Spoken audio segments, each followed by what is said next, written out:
난 이대로 죽는 건가. 서준혁의 나지막한 탄식이 차 안에 흘렀습니다.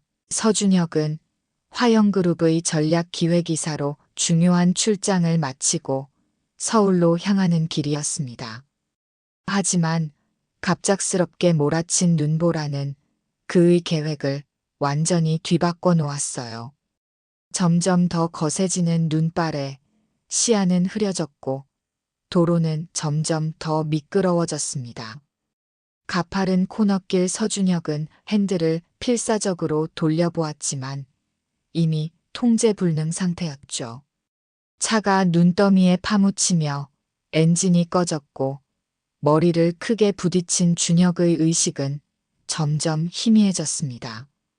충격으로 부서진 핸드폰은 아무 소용이 없었죠.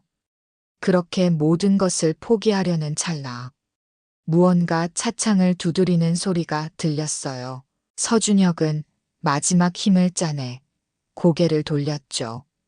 창밖에는 작은 소녀가 서 있었습니다. 소녀는 10살 정도로 보였고 걱정스러운 눈빛으로 차창을 들여다보고 있었어요. 아저씨, 괜찮으세요? 작은 목소리가 희미하게 들렸습니다. 곧이어 소녀 뒤로 한 여성이 다가왔어요. 여성은 눈을 파내고 차 문을 열었습니다. 그녀는 서준혁의 얼굴을 가볍게 두드리며 정신을 차리게 했죠. 여성은 서준혁의 팔을 어깨에 둘러 부축했고 소녀는 그의 다른 쪽을 받쳐 함께 걸었습니다. 눈보라 속에서 세 사람은 조금씩 앞으로 나아갔어요. 그렇게 한참을 걸은 후 마침내 작은 찻집이 보였습니다. 따뜻한 온기가 감도는 실내로 들어서자 서준혁은 안도감을 느꼈죠. 여성은 서준혁을 의자에 앉히고 뜨거운 차를 내왔습니다. 몸이 서서히 녹아들면서 정신이 돌아왔어요. 그제야 서준혁은 자신을 구해준 두 사람을 제대로 볼 수 있었습니다. 여성은 35살 정도로 보였고 단정한 모습에 깊은 눈빛을 가졌더군요. 소녀는 밝은 미소를 지니고 있었습니다. 서준혁은 진심을 담아 감사 인사를 전했고 여성은 자신을 정세진이라고 소개했습니다. 소녀는 박하린이라고 했죠. 그렇게 서로를 알아가는 시간이 흘렀습니다. 준혁은 그들의 따뜻함에 깊이 감동했고 오랜만에 느끼는 인간적인 온기에 마음이 열렸어요. 그는 자신이 화영그룹의 전략기획이사라고 소개했습니다. 그러자 세진의 표정이 미묘하게 변했어요. 그녀의 눈에서 무언가 스쳐 지나갔지만 서준혁은 그것을 알아채지 못했습니다. 그들은 함께 이야기를 나누며 눈이 그치기를 기다렸죠. 그렇게 시간이 흐르고 마침내 눈이 잠잠해졌습니다. 서준혁은 떠나기 전에 세진과 하린에게 고마움의 표시로 함께 사진을 찍자고 제안했어요. 세진은 잠시 망설이다 고개를 끄덕였습니다. 세 사람은 찻집 앞에 서서 미소를 지었고 그렇게 한 장의 사진이 찍혔죠. 준혁은 그들과 작별 인사를 나누고 서울로 향했습니다. 그는 그때까지만 해도 이 우연한 만남이 모든 것을 바꿔놓을 것이라고는 전혀 예상하지 못했어요. 서준혁은 이틀 후 서울의 화영그룹 본사로 돌아왔습니다. 그는 출장 보고서를 작성하며 강원도의 일을 떠올렸어요. 그의 목숨을 구해준 정세진과 박하린의 얼굴이 자꾸만 떠올랐습니다. 그들의 따뜻함이 마음에 남아 있었죠. 오후 회의 시간 준혁은 사장실로 향했습니다. 진도현 사장과의 정기 보고 시간이었어요. 준혁은 평소처럼 자료를 꺼내 보고를 시작했습니다. 그러나 도중에 그는 자신의 핸드폰을 꺼내 강원도에서 찍은 사진을 보여주었죠. 사장님, 제가 이번 출장에서 놀라운 경험을 했습니다. 이 모녀가 저를 구해줬거든요. 진도현은 처음에는 미소를 띠며 사진을 바라보았습니다. 그러나 순간 그의 표정이 변했어요. 얼굴이 창백해지고 손이 떨리기 시작했습니다. 이 여자, 이름이 뭐라고 했지? 도현의 목소리는 떨렸습니다. 준혁이 세진과 할인의 이름을 말하자 도현은 사진에서 눈을 떼지 못했습니다. 그는 준혁에게 자리를 비켜달라고 요청했어요. 혼자 남겨진 도현은 오랫동안 사진을 바라보았습니다. 12해 전의 기억이 물밀듯이 밀려왔죠. 그때 그는 대학원생이었고 세진은 인턴으로 회사에 들어왔었습니다. 그들은 첫눈에 서로에게 이끌렸고 깊은 사랑에 빠졌었죠. 그러나 재벌가의 아들과 평범한 인턴의 사랑은 도현의 부모님에게 용납될 수 없는 것이었습니다. 결국 그들은 가문의 반대로 헤어질 수밖에 없었어요. 그 후 도현은 가문이 정해준 윤혜진과 결혼했고 세진은 그의 인생에서 사라졌습니다. 도현은 손가락으로 사진 속 할인의 얼굴을 천천히 만졌습니다. 아이는 자신을 꼭 닮아 있었어요. 특히 눈매와 미소가 그러했죠. 도현은 확신했습니다. 이 아이는 자신의 딸이라고. 세진과 헤어진 지 얼마 되지 않아 그녀는 아이를 가졌고 그 사실을 그에게 알리지 않은 채 강원도로 떠난 것이 분명했습니다. 도현의 가슴에는 묵직한 무게가 내려앉았어요. 그가 모르는 사이 그의 딸은 10살이 되어 있었고 그는 아버지로서의 역할을 전혀 하지 못했습니다. 마음속 깊은 곳에서 죄책감과 분노 그리고 기쁨이 뒤섞였죠. 도현은 결심했습니다. 지금이라도 그녀들을 찾아가 진실을 확인하고 관계를 회복해야 한다고. 그는 서둘러 준혁을 불러 정확한 위치를 물었습니다. 내일 당장 강원도로 가기로 했죠. 12해 동안 그는 마음 한구석이 항상 비어 있었습니다. 이제 그 이유를 알았어요. 그에게는 가족이 있었고 그것도 사진 한 장으로 발견된 가족이었습니다. 진도현은 이른 아침 차에 올랐습니다. 그는 서준혁에게 들은 정보를 따라 강원도로 향했어요. 머릿속은 온통 세진과 할인으로 가득했습니다. 가슴은 두근거렸고 손바닥은 땀으로 젖었죠. 그는 12해 동안 꿈에서도 잊지 못한 첫사랑을 다시 만나러 가는 길이었습니다. 그것도 자신의 피와 살을 나눈 딸과 함께 말이죠. 차는 점점 도시를 벗어나 산으로 향했습니다. 도현은 창밖으로 스쳐 지나가는 풍경을 바라보았지만 마음은 이미 세진과 할인에게 가 있었어요. 그렇게 몇 시간이 지나 마침내 준혁이 말한 마을에 도착했습니다. 그는 천천히 차를 몰아 찻집을 찾아갔죠. 그리고 마침내 작은 찻집을 발견했습니다. 문 앞에 서서 도현은 잠시 망설였어요. 그동안 무슨 말을 해야 할지 수없이 생각했지만 실제로 문 앞에 서니 모든 생각이 사라졌습니다. 그는 깊은 숨을 들이쉬고 문을 열었죠. 따르릉 작은 방울 소리와 함께 문이 열렸습니다. 그리고 그 순간 도현은 세진과 마주쳤어요. 12해 만의 만남이었습니다. 세진은 손님이 들어오자 미소를 지으며 인사를 하려다 도현을 보는 순간 얼어붙었죠. 두 사람은 말없이 서로를 바라보았습니다. 시간이 멈춘 것 같았어요.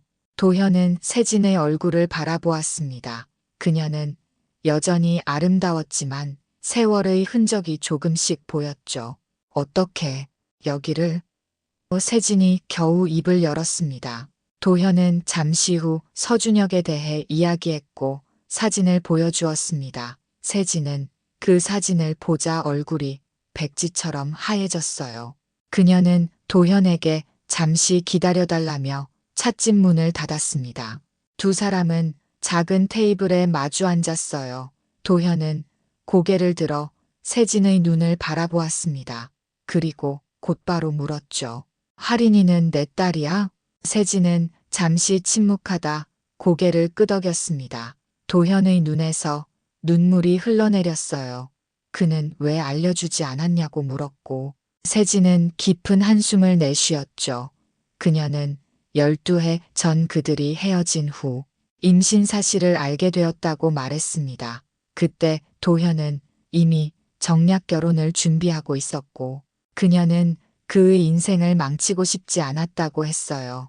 또한 도현의 부모님이 그녀를 어떻게 대했는지 기억하고 있었습니다. 그래서 그녀는 조용히 강원도로 내려와 홀로 할인을 키웠다고 말했죠. 도현은 모든 것을 이해했습니다. 그러나 동시에 그가 딸의 성장 과정을 놓쳤다는 사실이 가슴을 아프게 했어요. 그때 뒷문이 열리며 할인이 들어왔습니다. 그녀는 낯선 손님을 보고 잠시 멈춰섰죠. 도현은 할인을 바라보았습니다. 그녀는 분명 자신을 닮아 있었어요. 특히 눈매와 미소가 그러했습니다. 가슴속에서 뜨거운 감정이 솟구쳤죠. 할인은 반갑게 인사했고 도현은 떨리는 목소리로 인사를 건넸습니다. 세진은 할인에게 잠시 방에 가 있으라고 말했어요. 할인이 나간 후 도현은 세진에게 자신의 마음을 전했습니다. 너희들과 함께하고 싶어. 서울로 돌아가자. 세진은 처음에는 망설였지만 할인의 미래를 위해 그 제안을 받아들였습니다. 도현은 그들을 위해 모든 것을 준비하겠다고 약속했죠. 두 사람은 오랜 시간 이야기를 나누었습니다. 과거의 아픔과 현재의 상황, 그리고 앞으로의 계획에 대해서요. 도현은 떠나기 전 약속했습니다. 이제 절대 너희를 놓치지 않을게.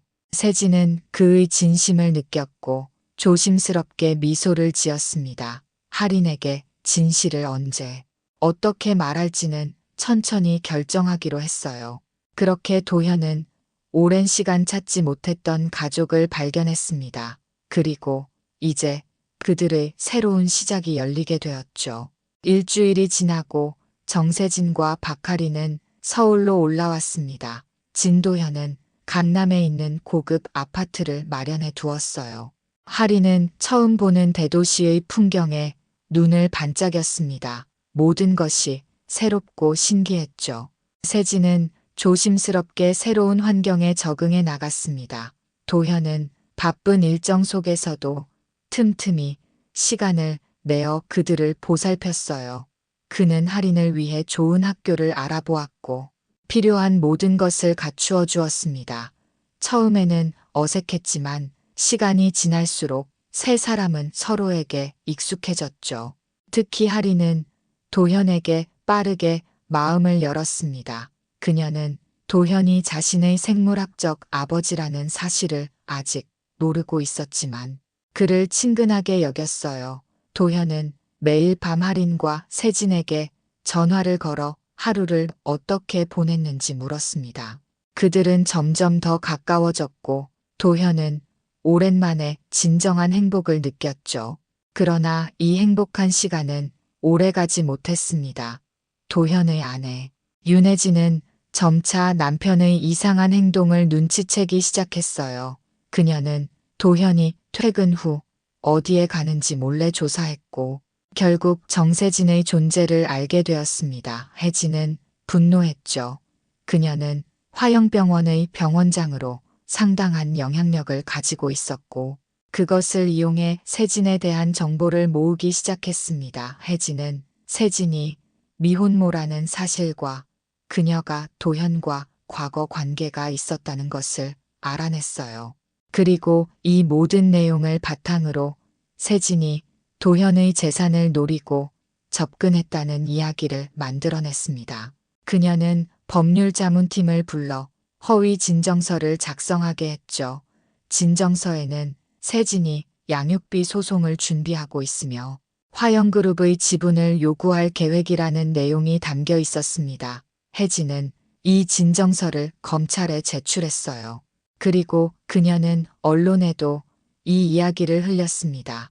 나쁜 소문은 빠르게 퍼져나갔죠. 도현이 출장을 떠난 사이 상황은 급속도로 악화되었습니다. 뉴스에는 시골 출신의 미혼모가 대기업 상속을 노린다는 기사가 실렸어요. 도현의 부모는 분노했고 세진과 할인에게 압박을 가하기 시작했습니다. 도현의 어머니 진회장은 세진을 불러 당장 집을 비우라고 요구했죠. 당신 같은 여자가 우리 가문에 발을 들릴 수 없어요. 당장 짐을 싸서 나가세요. 세진은 어떤 일이 벌어졌는지 이해할 수 없었습니다.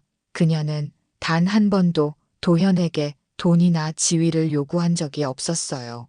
그러나 상황은 이미 그녀의 통제를 벗어나 있었습니다.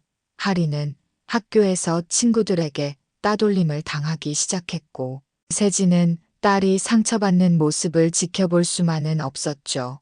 그래서 그녀는 결심했습니다. 도현이 돌아오기 전에 조용히 모든 것을 정리하고 다시 강원도로 돌아가기로 했어요. 그들은 밤중에 짐을 싸서 아무도 모르게 집을 나섰습니다. 세진은 짧은 편지만 남겼죠. 거짓말로 가득 찬 세상에서 그들은 살아갈 수 없다고. 도현은 며칠 후 출장에서 돌아와 빈집을 발견했습니다. 그는 절망에 빠졌어요.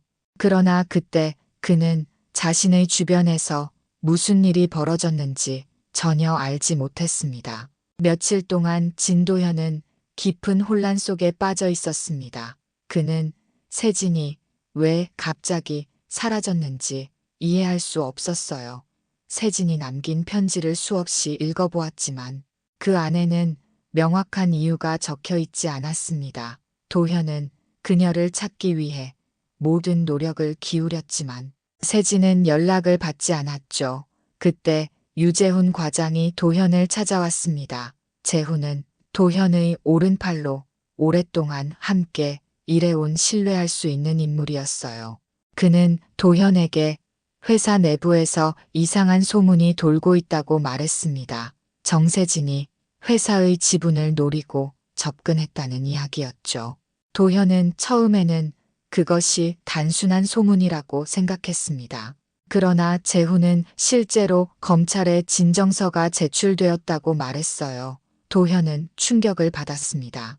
그는 세진이 그런 사람이 아니라는 것을 알았죠. 뭔가 이상합니다. 직접 조사해 보겠습니다. 재훈이 결연한 표정으로 말했습니다. 재훈은 이 일의 진상을 파헤치기로 결심했습니다. 그는 회사 내부의 의심스러운 움직임을 조사하기 시작했어요. 법률팀 내부의 접촉을 통해 그는 진정서가 윤혜진의 지시로 작성되었다는 사실을 알아냈습니다. 그리고 그것이 완전한 허위 문서라는 것도 확인했죠. 재훈은 법률팀 담당자로부터 녹취를 확보했고 병원장 비서로부터 이메일 증거도 찾아냈습니다. 그는 어려운 상황에서도 조사를 계속했고 마침내 결정적인 증거를 찾아냈어요. 그것은 할인의 DNA 검사 결과였습니다.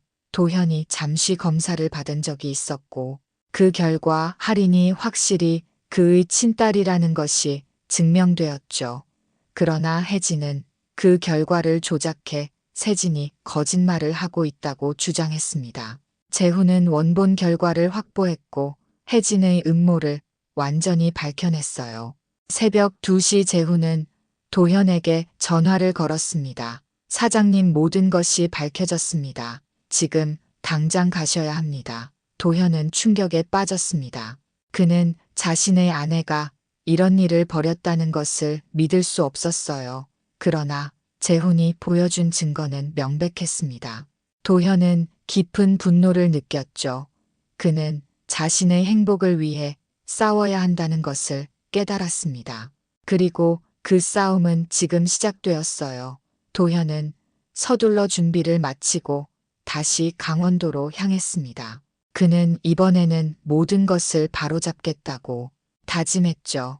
그의 진실을 향한 여정은 이제 막 시작되었습니다. 도현은 차를 몰며 생각했습니다. 그동안 자신이 얼마나 많은 것을 놓쳤는지, 세진과 할인이 얼마나 중요한 존재인지 이제야 깨달았습니다.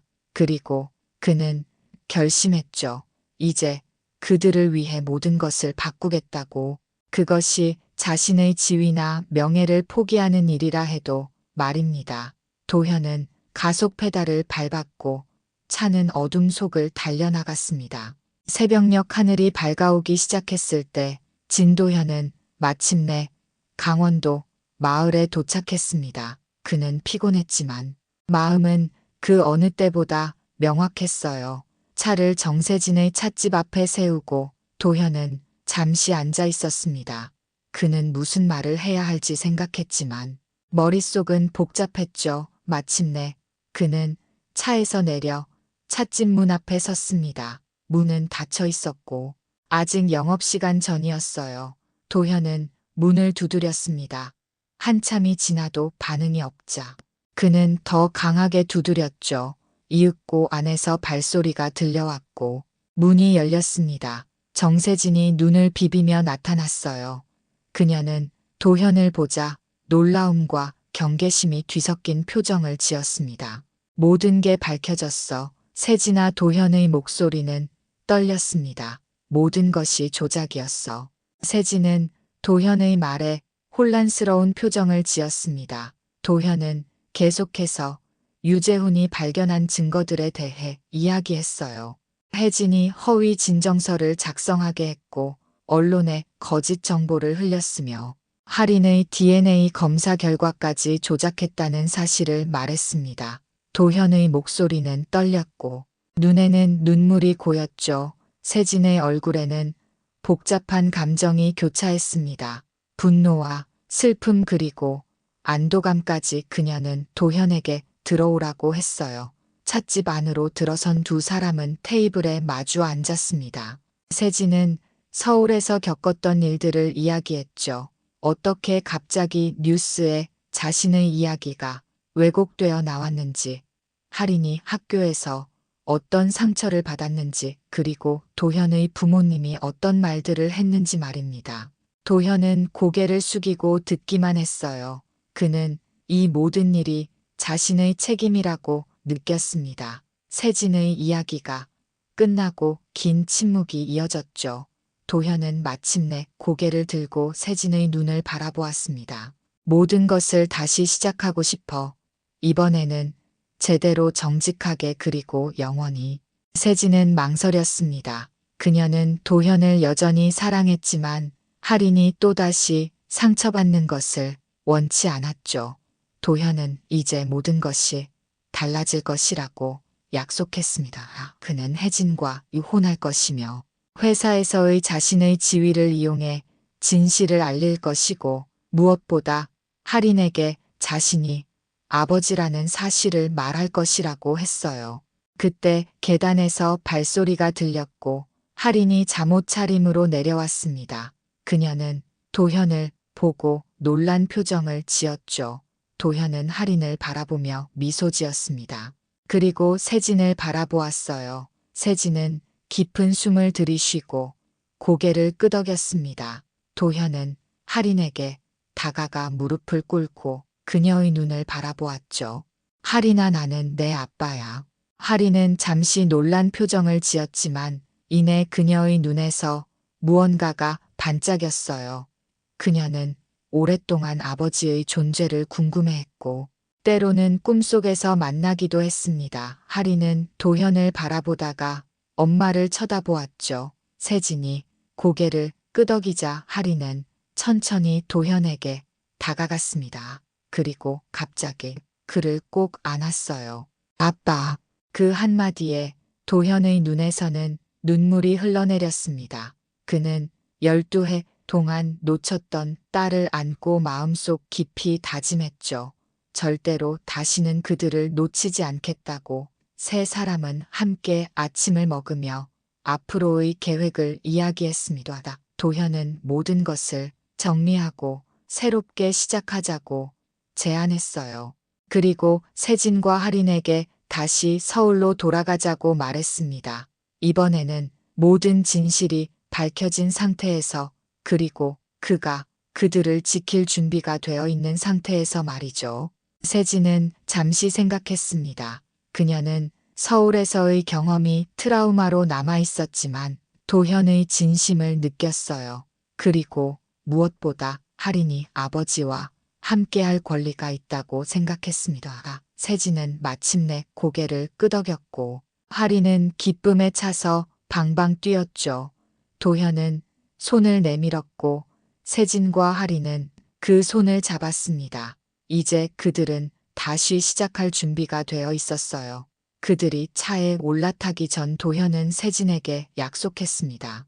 이번에는 모든 것이 달라질 거야. 내가 너희를 지킬게. 세진은 미소 지었고 하리는 뒷좌석에서 기대에 찬 표정을 지었죠.